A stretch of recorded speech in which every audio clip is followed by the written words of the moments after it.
Assalamualaikum warahmatullahi wabarakatuh. Halo teman-teman semuanya, welcome back to my channel. Berjumpa lagi bersama saya Lailatul Huzana. Di video kali ini kita masuk bab yang ke-8, di mana pada bab 8 ini kita akan belajar tentang accessing command line. Bab 8 ini terdapat 3 pembahasan yang akan kita bahas, yang mana pada awalnya kita akan ubah bahasa kita pada Debian, karena seperti yang kita ketahui ya, ketika kita melakukan proses instalasi di video sebelumnya, kita memilih bahasa kita. Dan untuk bahasa yang saya pilih sendiri, saya memilih yaitu bahasa Indonesia, dan pada video kali ini saya akan mengganti bahasanya ke bahasa Inggris. Lalu kita juga akan berkenalan dengan basic terminal atau konfigurasi basic pada Linux. Dan juga kita akan memperhatikan password root pada Ubuntu kita yang sudah kita buat pada video sebelumnya. Oke, langsung saja kita masuk ke pembahasan yang pertama, yaitu change language in Debian, di mana kita akan mengubah bahasa kita di Debian. Teman-teman bisa langsung saja buka VirtualBox-nya dan running Debian-nya ya. Oke teman-teman, di sini saya sudah berada di VirtualBox-nya dan di sini saya juga sudah running Debian-nya. Kemudian di sini teman-teman bisa langsung saja masuk ke Debian-nya ya. Ini kita masukkan sandinya dan kita enter. Oke, kemudian di sini kita pergi ke terminal. Sini bisa lihat teman-teman, ada terminal. Atau bisa teman-teman juga ketikkan di sini terminal untuk memudahkan ya. Dan kita buka terminalnya. Nah, sekarang kita akan mengganti bahasanya karena seperti yang kita lihat, ini sudah ketahuan ya dari tanggalnya, yaitu min 29 September. Dia menampilkan hari terlebih dahulu. Sedangkan kalau misal kita menggunakan bahasa Inggris, dia akan menampilkan bulannya terlebih dahulu di bagian depannya ini. Jadi bulan lalu tanggal. Nah, sekarang kita bisa menggantinya ya pada terminal ini, yaitu dengan masuk ke akun root terlebih dahulu dengan perintah yaitu show, kemudian kita enter. Lalu di sini kita masukkan password atau sandi root yang sudah kita buat dan kita enter. Jika mengetikkan sandi memang tidak terlihat ya teman-teman, jadi teman-teman tidak perlu khawatir. Nah, lalu untuk mengganti bahasanya teman-teman bisa memasukkan perintah sudo dpkg steprecon figurales, seperti ini ya teman-teman. Kemudian kita enter. Nah, ketika teman-teman enter, ia akan menampilkan seperti ini ya pada terminalnya, yang mana kita bisa mengganti bahasa kita di sini ya teman-teman, di localhost to be generated. Ini teman-teman bisa scroll. Nah, untuk scrollnya teman-teman bisa menggunakan arrow pada keyboard teman-teman. Ini arahkan ke bawah. Misalkan teman-teman sedang dalam bahasa Inggris dan ingin menggantinya ke bahasa Indonesia, teman-teman bisa cari kodenya id_id.utf8 ya. Nah, sedangkan kalau misalkan teman-teman sedang berada di bahasa Indonesia seperti yang saya gunakan ini, teman bisa ganti ke bahasa Inggris dengan kode ini ya teman-teman, _utf8. Kemudian teman-teman bisa pilih dengan tekan spasi seperti ini, nanti dia akan memunculkan tanda bintang seperti ini ya teman-teman. Kita bisa tekan enter. Lalu di sini teman-teman bisa arahkan ini ke yang English _us.utf8 ya. Kemudian kita enter lagi. Nah, kemudian dia sedang menggenerate localhost ya teman-teman. Sudah selesai generation complete. Sekarang kita bisa mengganti bahasa kita pada pengaturannya. Kita ke aktivitas dan di sini kita bisa cari pengaturan. Di sini teman-teman bisa scroll ke bawah, kita cari yang tanda bendera ini. Nah, ini kita bisa klik yang tanda bendera ini, wilayah dan bahasa. Kita bisa ganti bahasanya menjadi bahasa Inggris. Di sini teman-teman bisa klik bahasa yang pada layar log masuk, kita klik. Dan di sini kita diminta untuk memasukkan kata sandi administratornya ya. Kita masukkan sandi dari administratornya. Dan kita bisa klik autentikasi. Dan semisal ini belum muncul bahasa Inggrisnya Inggris, teman-teman bisa klik yang Untuk video ini ada dua pilihan, bahasa Indonesia dan Inggris. Teman-teman bisa klik Inggris, kemudian kita klik yang pilih. Sekarang pada layar log masuknya sudah kita ubah ke bahasa Inggris ya teman-teman. Kemudian kita ubah juga bahasanya pada yang menu akun Anda ini. Kita bisa klik bahasanya. Kemudian di sini kita pilih yang Inggris. Misalnya belum ada muncul pilihan ini, bisa klik yang titik ini ya teman-teman. Kita klik Inggris, kemudian kita klik pilih. Sekarang kita bisa meribut Debian kita terlebih dahulu. Oke, di sini saya sudah meribut ulang. Di sini kita bisa masuk lagi ya teman-teman ke akun kita. Kita tunggu. Nah, di sini ada opsi yang mana kita memilih bahasa kita untuk penamaan filenya. Di mana di sini penamaan filenya kita akan menggunakan bahasa Indonesia atau menggunakan Inggris. Nah, di sini saya akan ubah atau menggunakan bahasa Inggris, jadi saya akan update names-nya. Tetapi semisal teman-teman ingin penamaan filenya tetap menggunakan bahasa Indonesia, teman-teman bisa klik yang keep all names. Karena saya akan menggantinya ke bahasa Inggris, jadi saya akan update names-nya. Kita klik update. Oke, sekarang bahasanya sudah berubah ya teman-teman. Bisa diperhatikan di sini pada tanggalnya ia sudah berubah. Dia menampilkan bulan terlebih dahulu, setelah itu tanggal, bukan menampilkan hari. Dan pada perusahaan ini juga sudah berubah ya, bukan aktivitas tapi activities. Oke, kita lanjut ke pembahasan selanjutnya, di mana kita masuk pada pembahasan pengenalan basic terminal. Nah, apa sih basic terminal itu? Jadi, basic terminal itu merupakan suatu konfigurasi dasar atau perintah dasar yang sangat sering digunakan pada OS Linux. Nah, jadi sebelum kita masuk ke lab-lab yang cukup besar atau lab yang membutuhkan beberapa server dan konfigurasinya lumayan membingungkan, itu kita harus mengetahui dan menguasai terlebih dahulu nih tentang perintah basic atau perintah dasar yang sangat sering digunakan. Karena bagaimana kita menggunakan perintah-perintah yang cukup rumit, sedangkan kita belum mempelajari dan menguasai perintah-perintah yang basic atau perintah dasarnya. Oke, sekarang teman-teman bisa langsung saja buka VirtualBox-nya dan running Debian-nya. Di sini saya sudah running Debian-nya. Kemudian di sini kita ke terminal, kita bisa cari terminal. Kita klik. Jadi di sini saya akan memperkenalkan dari penamaan yang terdapat pada terminal ini. Terdapat Layla at Debian dan terdapat lambang melengkung seperti ini ya teman-teman. Juga terdapat tanda dolar seperti ini. Nah, sekarang saya akan memperkenalkan teman-teman mulai dari sini dulu ya teman-teman.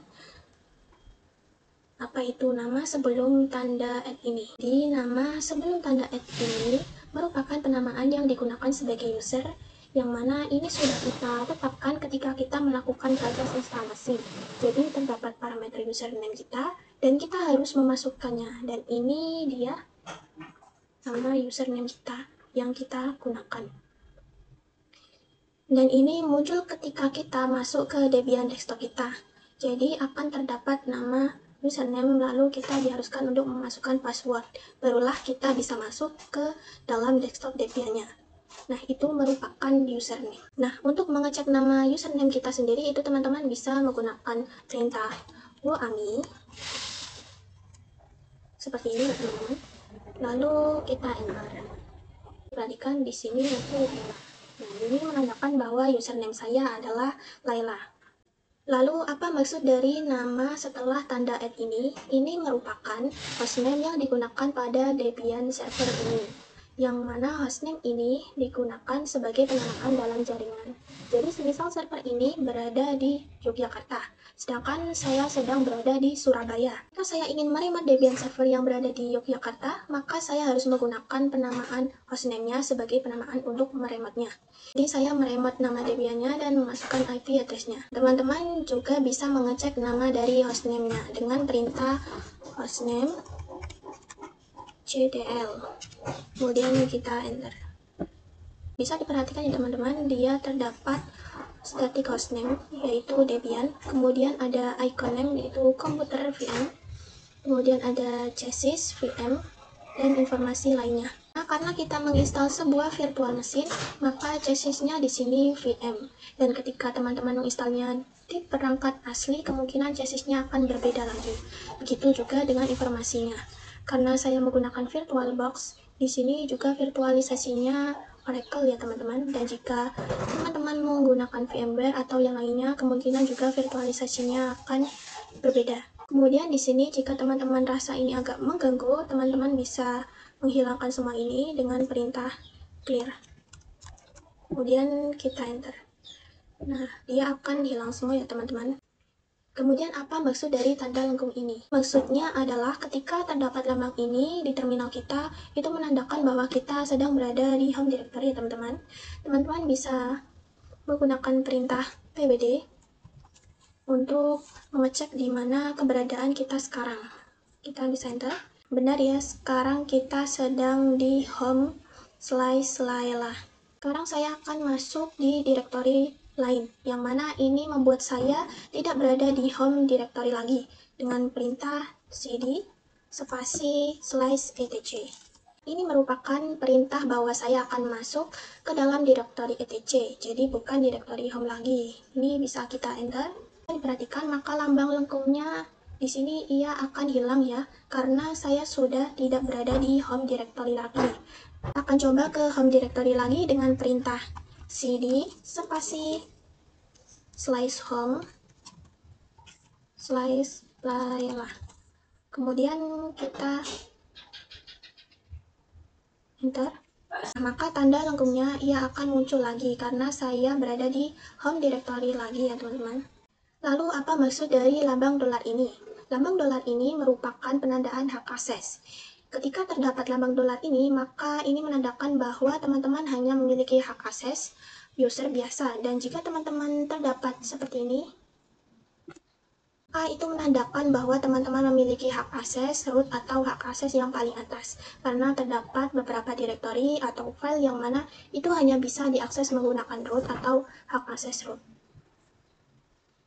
Nah, caranya bagaimana agar kita bisa masuk ke dalam hak akses root? Itu teman-teman bisa masuk dengan perintah show, kemudian kita enter. Kemudian di sini kita masukkan password dari rootnya yang sudah kita buat ya teman-teman.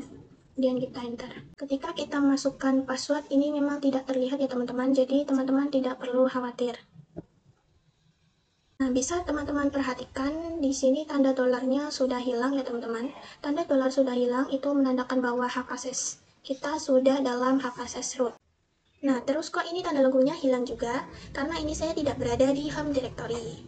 Loh, bukannya ini berada di /home/layla? Bukannya ini menandakan saya berada di directory home? Jadi berbeda ya teman-teman.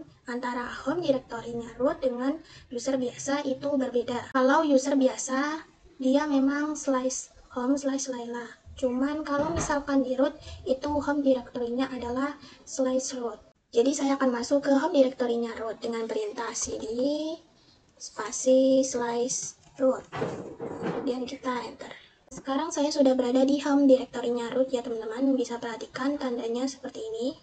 Ini menandakan saya sedang berada di home directory.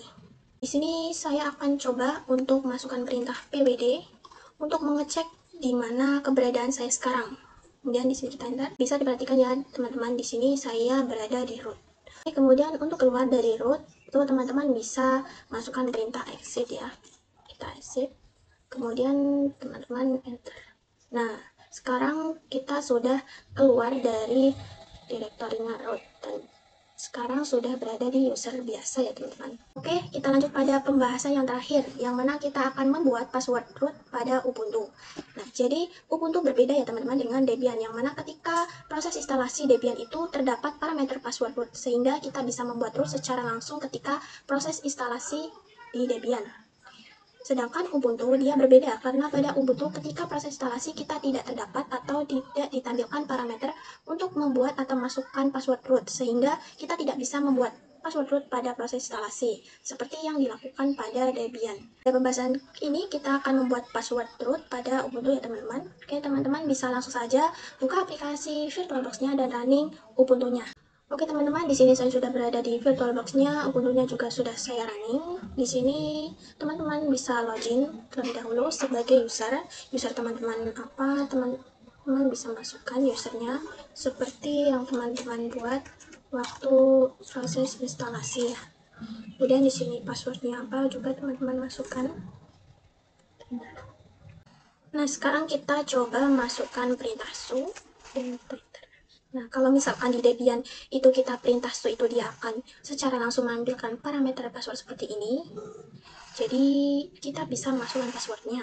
Sedangkan pada Ubuntu, karena kita belum setting password root pada Ubuntu ini, jadi kita tidak bisa memasukkan password apapun, sehingga kita harus membuatnya terlebih dahulu. Nah, caranya bagaimana untuk membuat password rootnya, itu teman-teman bisa masukkan perintah sudo passwd, kemudian kita enter. Sekarang kita akan diharuskan untuk memasukkan password user kita. Jadi ini kita bukan membuat password root terlebih dahulu, tetapi kita diharuskan untuk memasukkan password username kita yang kita gunakan untuk login ke Ubuntu ini. Di password untuk user kita itu apa? Kita bisa masukkan passwordnya di sini.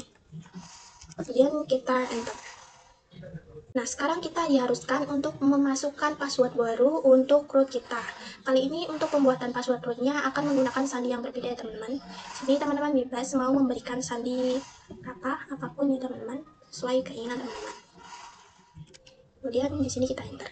Nah, kemudian di sini kita diminta untuk memasukkan passwordnya ulang untuk mengkonfirmasi apakah benar kita memasukkan password yang dibuat. Kita masukkan passwordnya ulang. Kemudian kita enter. Nah, di sini password update sukses. Berarti password yang kita buat sudah berhasil ya teman-teman. Sekarang kita sudah bisa masuk ke hak akses root, yaitu kita masukkan perintah su, kemudian kita enter. Dan di sini kita masukkan password yang barusan kita buat. Dan kita enter. Oke, sekarang kita sudah bisa masuk ke dalam user root. Sekarang kita bisa cek apakah benar berada di user root dengan perintah pwd. Oke, sekarang kita masih di home/Laila. Sekarang kita coba masuk ke cd spasi /root dan kita enter. Kita coba cek apakah benar kita sudah berada di root. Kita masukkan perintah pwd, kemudian kita enter.